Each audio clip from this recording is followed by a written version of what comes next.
क्या आप भी ऑप्शन ट्रेडिंग से पैसा कमाना चाहते हो? तो आओ इस वीडियो में मैं आपको बताता हूँ एक कॉल ऑप्शंस और पुट ऑप्शंस क्या होते हैं। ऑप्शंस के बेसिक्स आज मैं इस वीडियो में आपको बताने वाला हूँ, तो इस वीडियो को लास्ट तक ज़रूर देखें।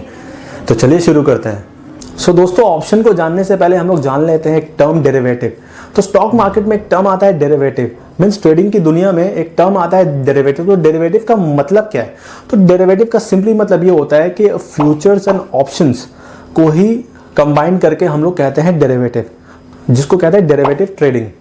तो डेरिवेटिव का सिंपली मतलब ये होता है कि डेरिवेटिव का अपना कोई वैल्यू नहीं होता, वो अपना वैल्यू डिराइव करता है अपने एसेट क्लास से।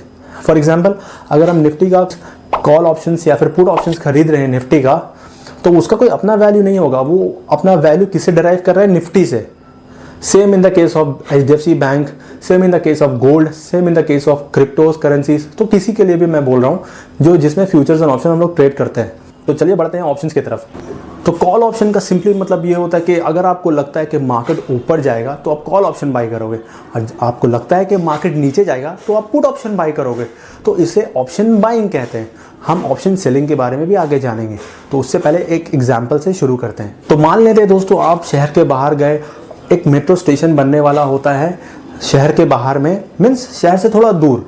तो आपको मालूम पड़ता है कि मेट्रो स्टेशन बनने वाला है और आपको एक ज़मीन पसंद आती है वहाँ पे, मीन्स एक प्रॉपर्टी, एक ज़मीन पसंद आती है। तो आप उस ज़मीन को खरीदने का सोचते हो, क्योंकि 3 महीने के अंदर या 3 महीने के बाद वहाँ पे गवर्नमेंट मेट्रो स्टेशन बनाने का सोच रही है, तो ऑब्वियसली प्राइस बढ़ेगा। तो आप क्या करते हो? उस ज़मीन के मालिक से, उस प्रॉपर्टी के मालिक से बात करते हो कि इसका प्राइस क्या चल रहा है खरीदने के लिए। तो वो बोलता है आपको 10 लाख का अमाउंट चल रहा है फिलहाल, करेंटली 10 लाख उस ज़मीन को खरीदने के लगेंगे, लेकिन आपके पास इतने पैसे हैं नहीं। तो आप क्या करते हो? एक अग्रीमेंट बनाते हो उस ज़मीन के मालिक के साथ। एक अपफ्रंट अमाउंट आप उसे देते हो 30,000 रुपये का, कि 3 महीने बाद आप इंटरेस्टेड हो इस ज़मीन को खरीदने के लिए। सो दोस्तों, यहाँ पे 3 सिचुएशंस हो सकते हैं। पहला सिचुएशन ये हो सकता है कि अगर उस प्रॉपर्टी का प्राइस बढ़ गया तो क्या होगा। सेकंड सिचुएशन ये हो सकता है कि उस प्रॉपर्टी का प्राइस गिर गया तो क्या होगा। और थर्ड सिचुएशन ये हो सकता है कि उस प्रॉपर्टी का प्राइस कांस्टेंट रहा, मीन जो 10 लाख रुपए ही रहा 3 महीने के बाद, तो क्या होता है। आइए तीनों सिचुएशन को एनालाइज करते हैं। सो दोस्तों, पहला सिचुएशन लेते हैं। अगर मान लेते हैं कि उस प्रॉपर्टी, उस ज़मीन का प्राइस 3 महीने बाद बढ़ जाता है, सपोज करते हैं 30 लाख रुपए हो जाता है, तो ऑब्वियसली आप उसे बाई करोगे, खरीदोगे। लेकिन आपने उस ज़मीन के मालिक से एक अग्रीमेंट करके रखा था कि आप उसे 10 लाख रुपए ही दोगे, वेदर वो 3 महीने बाद बढ़ता है, घटता है या कांस्टेंट रहता है। तो यहाँ पे बढ़ गया तो आप ऑब्वियसली उसे 10 लाख रुपए ही दोगे, क्योंकि आप दोनों ने एक अग्रीमेंट, एक बॉन्ड साइन करके रखा था, एक डील करके रखा था। क्योंकि आप उसे सिर्फ 10 लाख रुपए दोगे और आपने जो एक अपफ्रंट अमाउंट दिया था उसे 30,000 रुपये, मीन्स 10 लाख 30,000 रुपये, और आज के टाइम पे मीन्स 3 महीने बाद उस प्रॉपर्टी या ज़मीन की कीमत हो चुकी है 30 लाख रुपए। तो सीधा सीधी आपको 19,70,000 रुपये का फ़ायदा हो रहा है। सो दोस्तों, चलते हैं अपने next situation, means second situation की तरफ। अगर उस प्रॉपर्टी का प्राइस कम हो जाता है, सपोज करते हैं कि मान लो 10 लाख से गिर के 5 लाख हो गया, तो उस केस में क्या करोगे आप? ऑब्वियसली आप उस प्रॉपर्टी को बाई नहीं करोगे, लेकिन आपका यहाँ पे लॉस कितना हुआ? 30,000 रुपये का। आप बोलोगे लॉस क्यों? मैंने उसे मार्जिन दिया, मैंने उसे एक अपफ्रंट अमाउंट दिया है, तो मुझे लॉस क्यों होगा? लॉस इसलिए होगा क्योंकि मैं एक बताने आपको भूल गया, मैं आपको बता देता हूँ अभी, कि आपने जो अपफ्रंट अमाउंट से 30,000 रुपये दिए थे पहले, वो एक नॉन रिफंडेबल अमाउंट है, ठीक है। तो इस सिचुएशन में आपको लॉस सिर्फ और सिर्फ 30,000 रुपये का होगा, क्योंकि आप बाउंड थे कि आप उस प्रॉपर्टी को खरीद सकते हो या नहीं भी खरीद सकते हो। तो यहाँ पे आप let go. Obviously smart move यही होगा कि आप उस प्रॉपर्टी को छोड़ देते हो। तो यहाँ पे आपका लॉस हुआ 30,000 रुपये का। और चलते हैं दोस्तों अपने तीसरे सिचुएशन की तरफ। मीन्स अगर उस प्रॉपर्टी का प्राइस कांस्टेंट रहा, मीन्स 3 महीने बाद वो 10 लाख का 10 लाख रहा, तो उस सिचुएशन में क्या होगा? तो उस सिचुएशन में आपको डिसाइड करना होगा कि आप उसे बाय करना चाहते हो या नहीं करना चाहते हो, पूरे आपके ऊपर होगा। लेकिन इन तीनों ही सिचुएशन में आपका जो अपफ्रंट अमाउंट है वो आपको नहीं मिलेगा।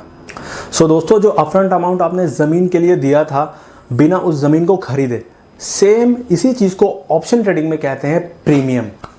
तो जब आप एक स्टॉक्स या फिर एक इंडेक्स के ऑप्शंस को खरीदते हो, तो आप उस इंडेक्स या स्टॉक्स को पूरा नहीं खरीद रहे हो, आप एक प्रीमियम अमाउंट देके आप उसके ऑप्शंस को खरीद रहे हो।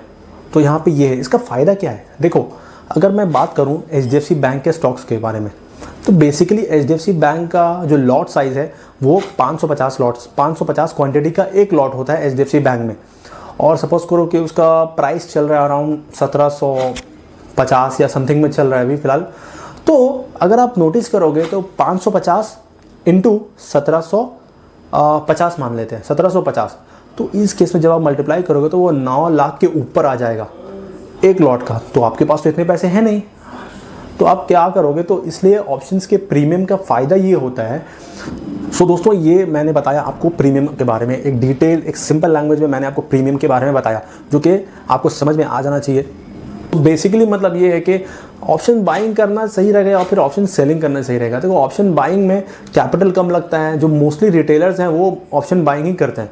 और ऑप्शन बाइंग के लिए बहुत ही एक्यूरेट और बहुत सटीक नॉलेज चाहिए आपको चार्ट का। और ऑप्शन सेलिंग में क्या होता है कि ऑप्शन सेलिंग जब आप करोगे, क्योंकि ऑप्शन सेलिंग में पैसे ज़्यादा लगते हैं, मतलब अगर एक लॉट आप सेल करोगे तो मिनिमम अराउंड 1 लाख के आसपास आपको लगेगा एक लॉट सेल करने में ऑप्शन के।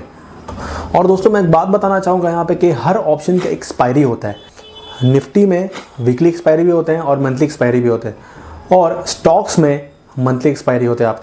सो दोस्तों, मैं उम्मीद करता हूँ कि आपको ये ऑप्शन का बेसिक समझ में आ गया होगा। तो प्लीज़ मेरे इस वीडियो को लाइक करके सब्सक्राइब कर दें चैनल को, और अपने फैमिली मेम्बर्स, अपने फ्रेंड्स के साथ ये वीडियो ज़रूर शेयर करें जो ट्रेडिंग में आ रहा है या फिर ट्रेडिंग में आने का सोच रहा है।